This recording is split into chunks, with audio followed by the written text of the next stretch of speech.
Kining mga pastor sa laing tinuohan mga igsoon, labi na gyud si Pastor Rian Fuentes, no, pastor ni siya sa Baptist.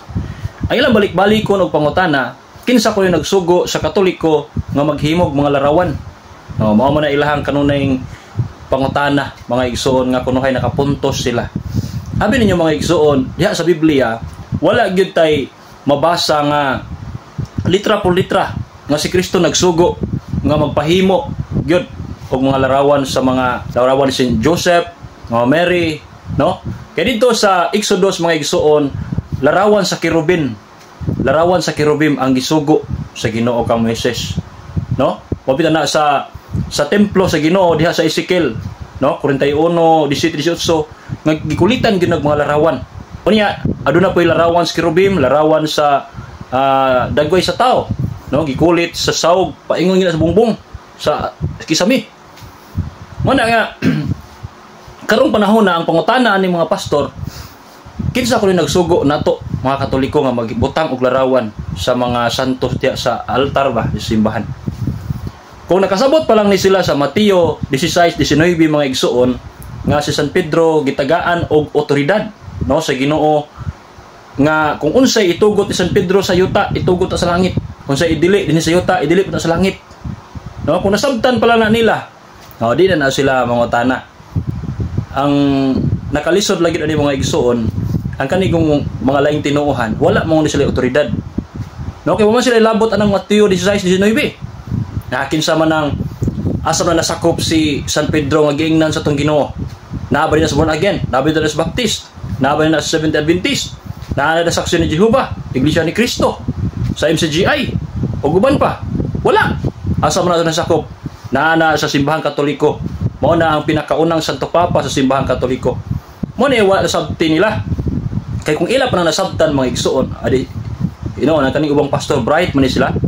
Galing lang di lang sila modawat sa kamatuoran mga igsoon, no? Muna nga wa sila ang uban an nila wala sayod, or ang uban wa modawat nga ang simbahan adunay otoridad. Agahom nga gihatag sa Ginoo nga kana otoridad. Nga matod pa sa Ginoo, ihatag ko kanimo ang mga yawi sa langit. Ang imong idili sa yuta, idili sa langit. Ang imong itugot sa yuta, itugot na sa langit. So kanang mga kinulit ng mga larawan, gitugot na sa simbahan. Nga naman, ang simbahan adunay otoridad nga mumugna ni ana. Apan kana nakababag ba na sa itong pagsimba nga sa Ginoo? Wala. No? Mo na giingon ni San Pablo diha sa Filipos 4:8 nga kung unsay mga maayo, mga hamili, mga dalaygon nga butang, no? Dawaton na tana. Apan kani sila ano di man sila mo dawat, di man sila mo angkon. Mo na personal lang interest. Bro, Pastor Rian Fuentes, ang iyong pangutana nga kinsay nagsugo, no, sa simbahang Katoliko nga maghimog mga larawan, no? Ang kana nga otoridad sa paghimog larawan gibili na ni Kristo, no, dinhi sa iyahang katawhan. Ayang tinukod gyud. Mo dili kamo. Dili man na Baptist ang isugo ni Kristo, dili man na Seventh Adventist, dili man na MCGI, dili man na born again, no, dili Saksyon ni Jehovah ug uban pa, no, simbahan Katoliko. Abi ninyo mga igsoon, mabitaw na nga di sila modawat og referensya. Kabantay mo mingon sila asa basa sa Biblia.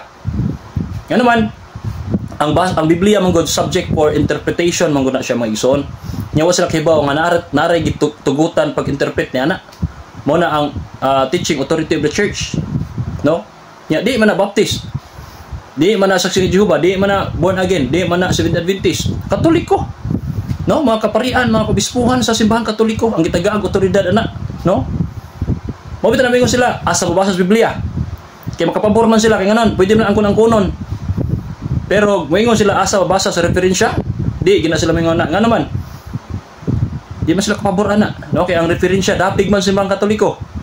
Namo ni sila nga di na sila modawat og referensya. Nga naman naman sila diferensya. Mga igsoon, daghang salamat.